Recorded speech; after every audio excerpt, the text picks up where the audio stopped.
Literally on my wrist, I have every single Apple Watch that's currently available in the market to be purchased brand new. So I have my Series 6, which is in that new midnight blue color option and can also be purchased in the new aluminum product red color. I have the Series SE, which, fun fact, it can also be owned in the Nike edition. And then you also have the choice to purchase a brand new Series 3, which was released back in 2017. And the chipset inside the Series 3 is about 3 generations older compared to these latest ones. And so honestly, Apple made it very confusing when choosing between a brand new Apple Watch for this year.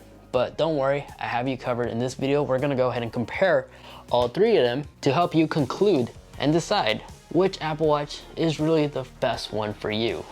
This is gonna be a real in-depth review buyer's guide on all the available Apple Watches there is to choose from. So for anybody looking to purchase an Apple Watch for the first time, or maybe you're upgrading from an older model, I'm gonna go ahead and cover everything from A to Z. Let's begin. So the Series 3 starts at $199.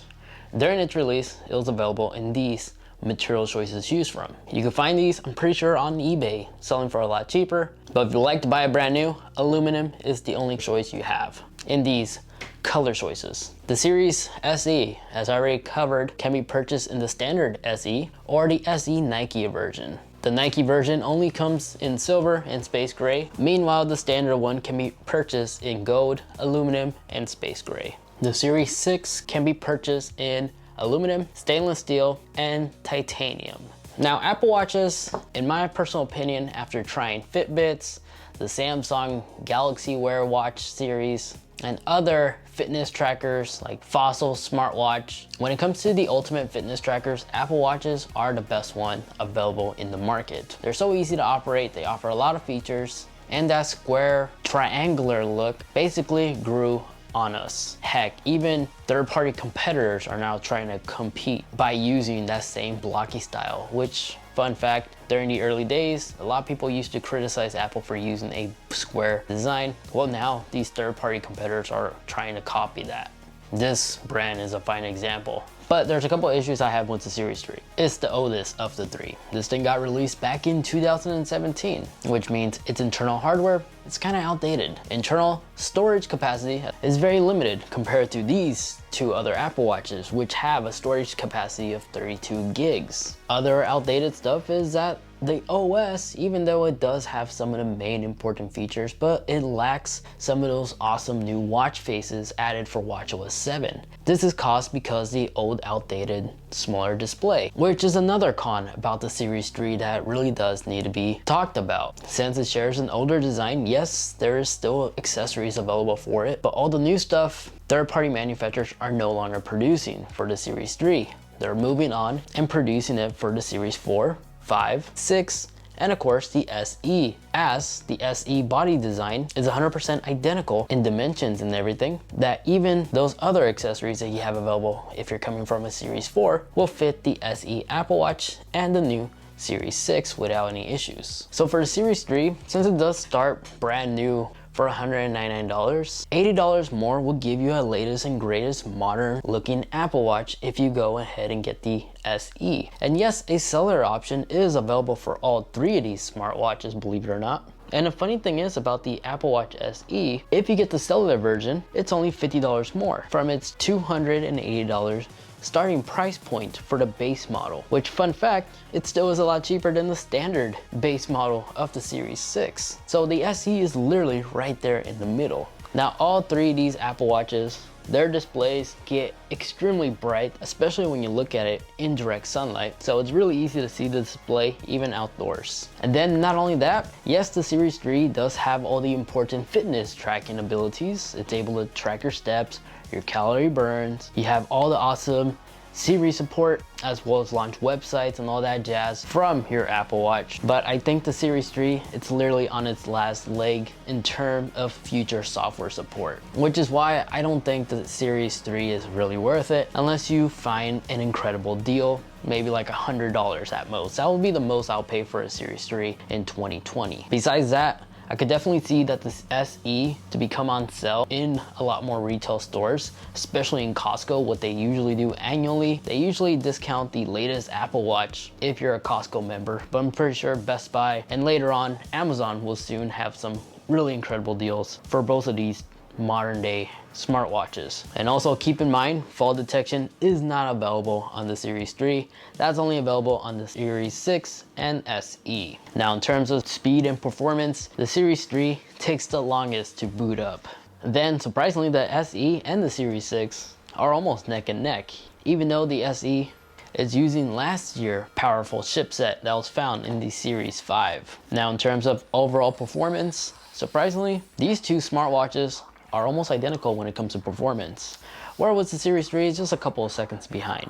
Even on the latest version of watchOS 7, it wasn't enough to perform as identical to these two latest Apple Watches. Now speaker quality and mic quality, all of them will get the job done, although I do personally prefer the speaker quality found inside the Series 6 and the SE. So with that said, I will strongly advise to possibly not consider the Series 3 unless again you find an incredible deal on it. Now moving along, the Series 6 and the SE are both incredible smartwatches as they support Apple Pay. They have the noise decibel reader which will notify you if you leave it enabled if you've been exposed to some high decibel levels for a good amount of time. That's known to cause some hearing damage. Both of these two offer the hand wash timer that will automatically go on as soon as the watch detects that you're washing your hands based off the movement and sound. Fall detection again is equipped on both of these, so in case you happen to accidentally fall down and you're left unconscious, these two Apple Watches are smart enough to detect that and will automatically get a hold of emergency dispatchers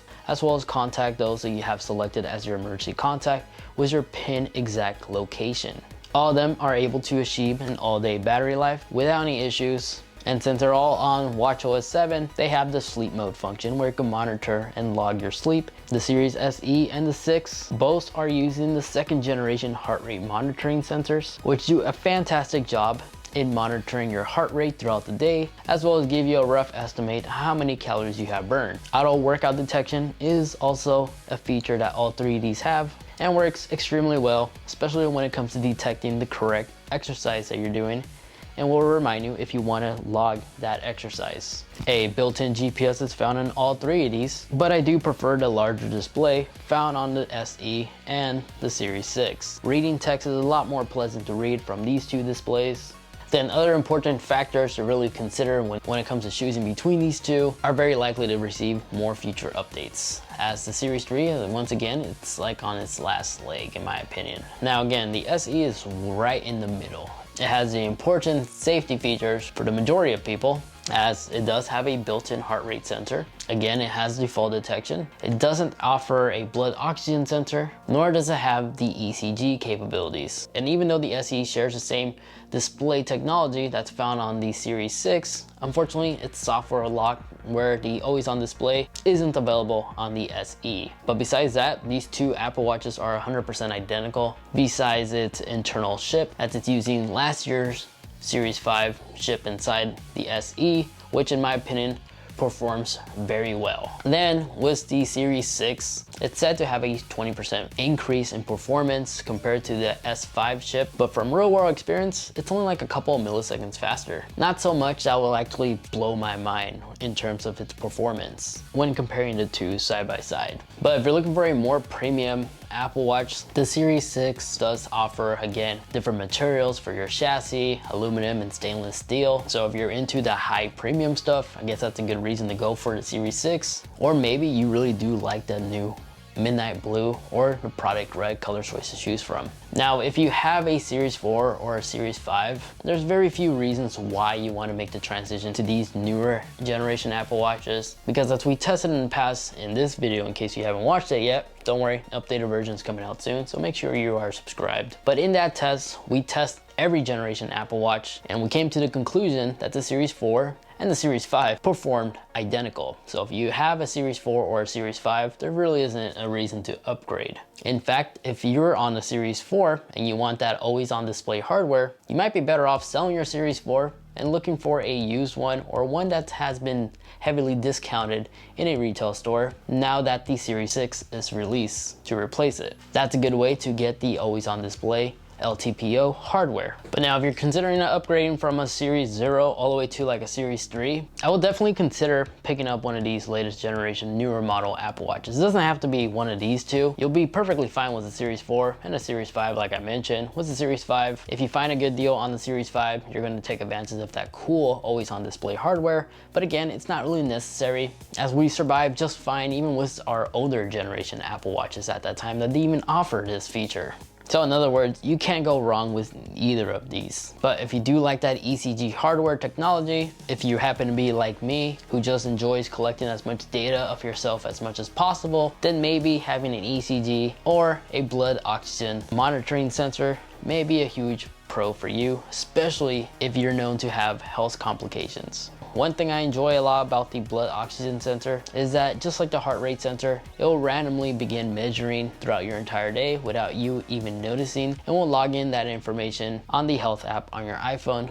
Or you can look at it by simply launching the app. It will tell you the last time it randomly took your measurement down here. Now for Series 5 owners, I really don't see a lot of reasons to upgrade to the Series 6 unless you are worried about your blood oxygen level, or once again, you really do like those new color choices to choose from. You might be able to sell your Series 5 online or something and spend a little bit more to upgrade to the latest generation. Now the bottom side of these three Apple Watches, this is how it basically looks like. The Series 3 is, again, it's using the first generation heart rate sensor, which is why it looks so different compared to these two. And then the SE, since it doesn't have an ECG, it doesn't have this cool Iron Man ring around the heart rate sensor. The Series 6 has additional sensors because these low lights, it's what's used to measure your blood oxygen levels. But that's basically my conclusion about these three Apple Watches that's available to be purchased brand new still in Apple's website or other retail stores.